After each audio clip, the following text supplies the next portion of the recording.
Senhor esteja convosco. Está no meio de nós. Proclamação do Evangelho de Jesus Cristo, segundo Lucas. Glória a vós, Senhor.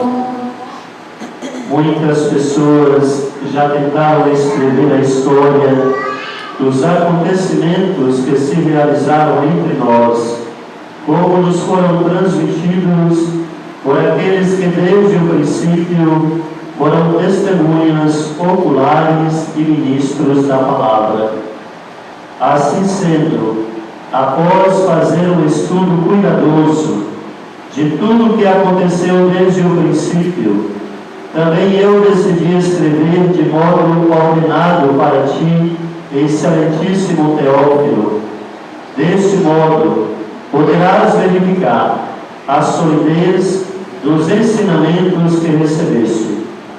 Naquele tempo, Jesus voltou para a Galileia com a força do Espírito, e sua fama espalhou-se por toda a redondeza. Ele ensinava nas suas sinagogas, e todos o elogiavam. E veio à cidade de Nazaré, onde se tinha criado. Conforme seu costume, entrou na sinagoga no sábado e levantou-se para fazer a leitura. Deram-lhe o livro do profeta Isaías. Abrindo o livro, achou Jesus a passagem que está escrito: O Espírito do Senhor está sobre mim, porque Ele me consagrou com a unção para anunciar boa nova aos pobres. Enviou-me para proclamar a libertação aos cativos e aos cegos a recuperação da vista, para libertar os oprimidos e para proclamar o ano da graça do Senhor. Depois, fechou o livro, entregou-o ao ajudante e sentou-se. Todos os que estavam na sinagoga tinham os olhos fixos nele. Então começou a dizer-lhes: Hoje se cumpriu esta passagem da Escritura que acabastes de ouvir. Palavra da salvação. Glória a vós, Senhor. Que as palavras do Santo Evangelho perdoem os nossos pecados e nos conduza à vida eterna. Amém.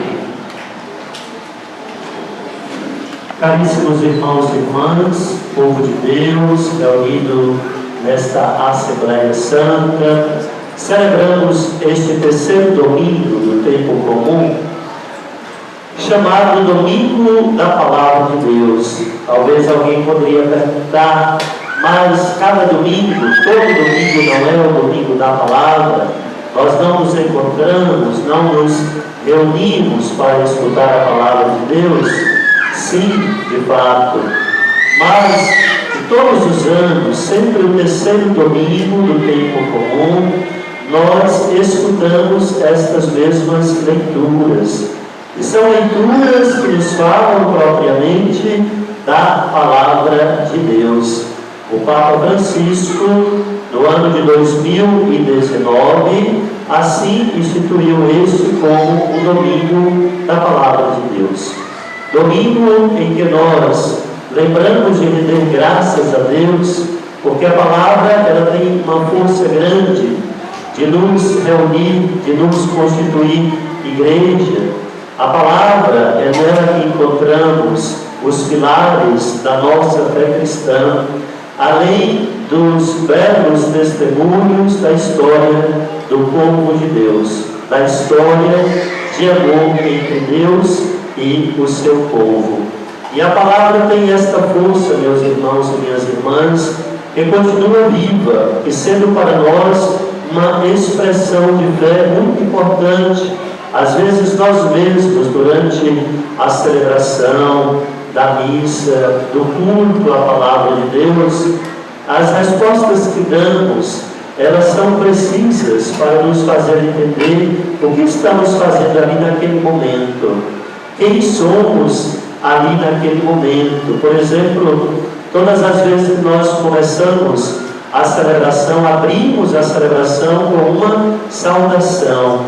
Esta saudação inicial, embora existem várias fórmulas, mas são todas as saudações que o próprio São Paulo faz na abertura das suas cartas às comunidades onde ele dirige a sua palavra. Por exemplo, a graça de nosso Senhor Jesus Cristo, o amor do Pai, a comunhão do Espírito Santo esteja convosco. E vocês respondem como? Bendito é Deus que nos reuniu. Então, antes de ser iniciativa nossa, é a iniciativa dele. É o desejo dele que nos reúne, que nos congrega, que nos faz o povo para escutar a sua palavra. Pois bem, hoje nós escutamos o trecho do livro de Neemias no Antigo Testamento, que nós poderíamos dizer que é o relato na Bíblia, no Antigo Testamento, que nos fala pela primeira vez do povo reunido para uma celebração da palavra. Isso é muito importante, a leitura ela é muito detalhada, nos traz muitos sinais, muitos símbolos, e embora o tempo tenha passado, são os sinais que continuam vivos hoje, toda vez que também, como igreja, nós nos reunimos para escutar a palavra de Deus. O que estava acontecendo naquela época em que Neemias escreve para nós aquele acontecimento? O povo de Deus, Israel, havia saído derrotado de uma grande guerra entre duas grandes potências, a Babilônia e a Assíria. Eis então que vieram os profetas para alertarem ao povo de Deus, pedindo que fossem fiéis a Deus, não fizessem alianças com povos pagãos, mas que mantessem firmes a aliança com Deus. O povo não escutou, fez aliança assim com a Assíria, e a Assíria, aquela grande potência, foi derrotada pela Babilônia. O que aconteceu? O que nós chamamos na história do povo de Israel o exílio da Babilônia. As cidades de Israel foram destruídas, o templo foi profanado, foi saqueado, todas as instituições, organismos sociais também foram destruídos pelo grande e poderoso império da Babilônia. E não só apenas isto, mas o povo também foi obrigado a sair da sua terra para serem escravos na terra da Babilônia. Isto durou mais ou menos 40 anos. Mas ainda ficaram ali algumas pessoas em Israel. E os que ficaram não sabiam como viver, não tinham ordem, era uma desorganização, cada um fazia aquilo que queria de acordo com a necessidade. Eis que a situação era tão crítica em Israel que o rei da Babilônia mandou Neemias e mandou Esdras para organizar o povo de Israel.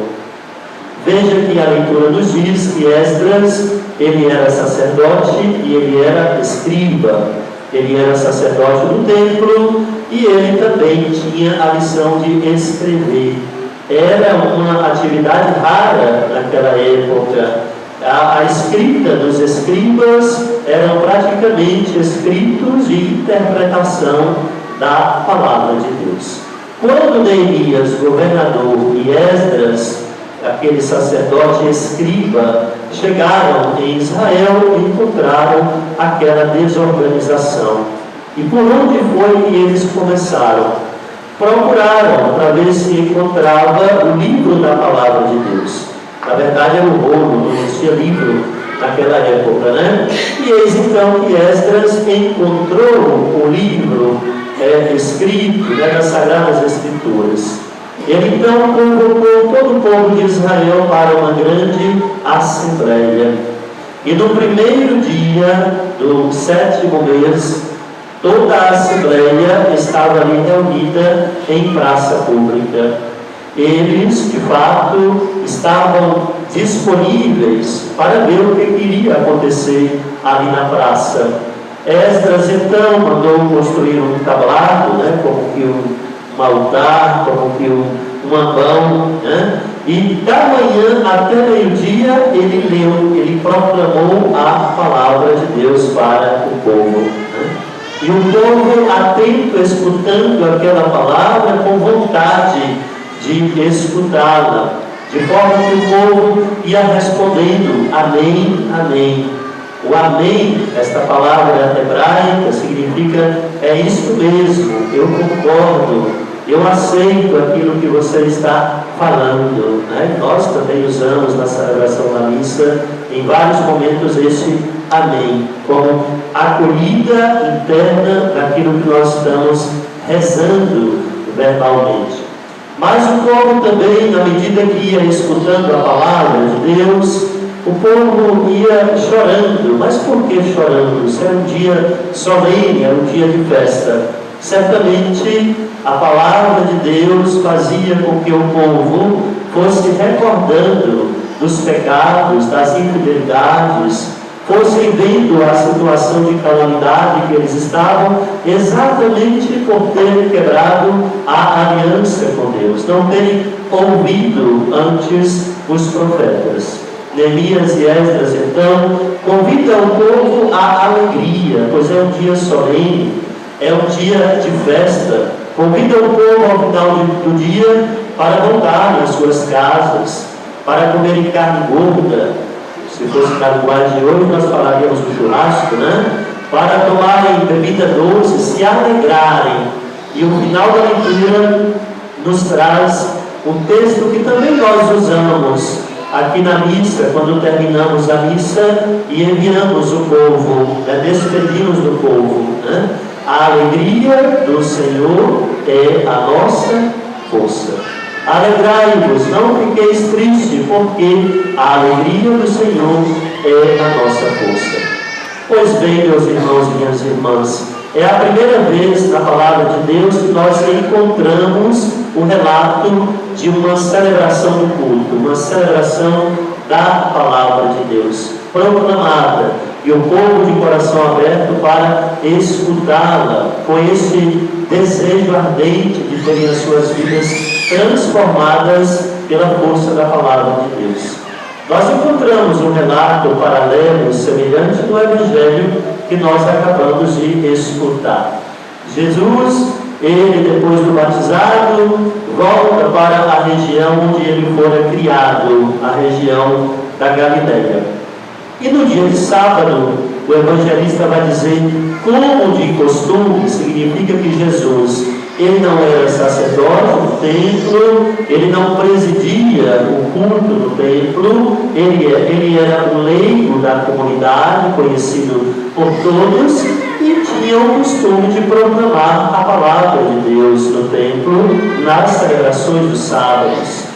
Então o evangelista vai dizer, como era de costume, ele subiu para fazer a leitura e proclamou esse texto do livro do profeta Isaías: o Espírito do Senhor está sobre mim, ele me ungiu, ele me consagrou, ele me enviou para anunciar a alegria aos pobres, para anunciar a libertação aos cativos, para proclamar o ano de graça do Senhor. Depois fechou o livro, enrolou, porque era um rolo, né? Não era um livro, mas era um rolo, os escritos antigamente, os pergaminhos. Deu ao servente, sentou-se e concluiu. Hoje mesmo se cumpriu esta passagem que nós acabamos de ouvir. Encontramos então, meus irmãos e minhas irmãs, esta centralidade da palavra de Deus para a igreja, a centralidade da palavra de Deus para nós, filhos e filhas de Deus. A palavra nos ilumina, ela nos guia, ela nos dá entendimento, nos dá sabedoria, nos dá capacidade de discernir as escolhas da nossa vida. Mas, acima de tudo, nos mostra algo muito especial. A força da palavra de Deus não está no livro escrito. São Paulo já vai dizer isso também nas suas cartas. Aquilo que é escrito, a letra, ela mata, mas o que dá vida é o espírito, é o significado. E por que é importante a gente fazer esta diferença entre o livro e entre a palavra? A palavra de Deus é mais do que o livro. Muitas vezes nós encontramos tantas correntes, tantas pessoas, seitas, que se fundamentam exclusivamente no livro e tem a tendência de fazer uma leitura muito fechada, tirando trechos da palavra de Deus para inculcar na cabeça das pessoas, trazendo além exatamente da palavra, mas trazendo medo, fazendo ameaça, como se a palavra de Deus fosse para causar medo, para causar ameaça às pessoas. Veja que esse trecho da palavra de Deus, que Jesus proclama no livro do profeta Isaías, nós temos alguns trechos que representam exatamente a missão que Jesus ele veio realizar. Proclamar a alegria aos pobres, a libertação aos cativos, um ano, um tempo de graça do Senhor.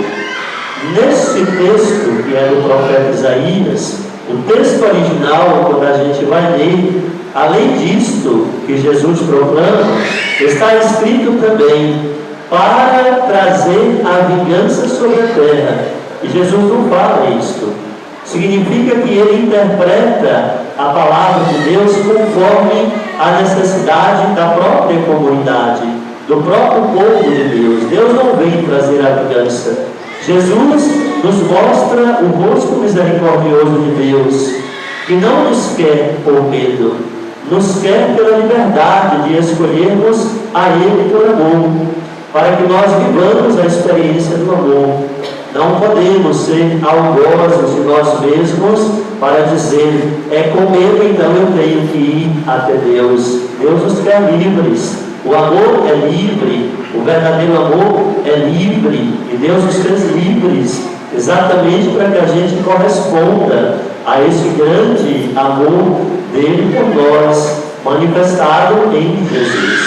Quando nós falamos da diferença entre o livro e a palavra de Deus, ela está contida no livro, mas ela é mais do que o livro.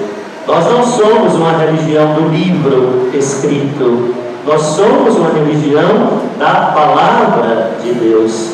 E quem é a palavra de Deus? Jesus, o Verbo se fez carne e veio habitar entre nós. Em Jesus está contida toda a palavra de Deus.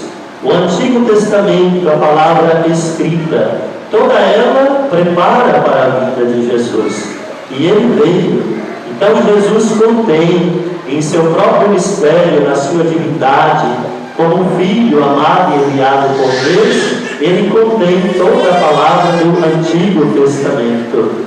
E não apenas resume, esgota-lhe, mas transcende, porque ele nos diz que ele tem palavra de vida eterna.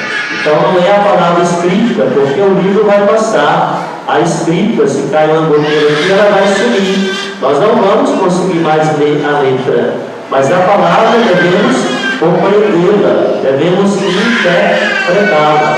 E eis então, meus irmãos e minhas irmãs, que neste terceiro domingo, o Papa Francisco institui como domingo da palavra, e não da Bíblia, e não do livro escrito. Jesus é a palavra de Deus. Quando ele termina de proclamar a leitura do profeta Isaías, o que ele faz? Ele fecha o livro. Ele fecha o livro. Não é mais o livro, mas é ele. E ele se senta. No Antigo Testamento, nas culturas antigas, na tradição de Israel, quando alguém se senta, a atitude de sentar diante de uma assembleia é a atitude de mestre. Os mestres sentavam para ensinar. Então, Jesus é o nosso mestre por excelência. É a palavra de Deus, é a Ele que nós devemos buscar. É nele que nós devemos encontrar esta fonte de graça, de vida eterna para as nossas vidas. Louvemos então e agradecemos ao Senhor que por meio de Jesus nos dá a graça da sua palavra, que nos salva, que nos santifica. Esta palavra que nos forma, que nos constitui como um corpo místico de Cristo, onde somos chamados por ela a vivermos em comunhão, a vivermos em fraternidade.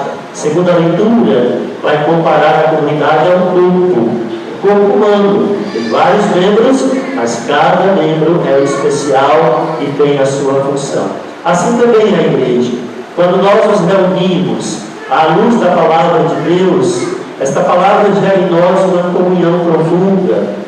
É o que nós chamamos de um corpo místico de Cristo, onde todos nós somos membros, cada um é especial por Cristo, para Cristo, e Ele é a cabeça. Que nós possamos valorizar a igreja, a comunidade que somos, e fortalecer entre nós também os laços cada vez mais de comunhão, de amizade, de diálogo, a necessidade do perdão, do encontro, da proximidade. A palavra gera tudo isso em nós, provoca estas necessidades em nós. Deixemos que ela abra a nossa consciência, o nosso coração, para que sejamos transformados, renovados pela força que ela mesma tem. Louvado seja nosso Senhor Jesus Cristo. Assim seja.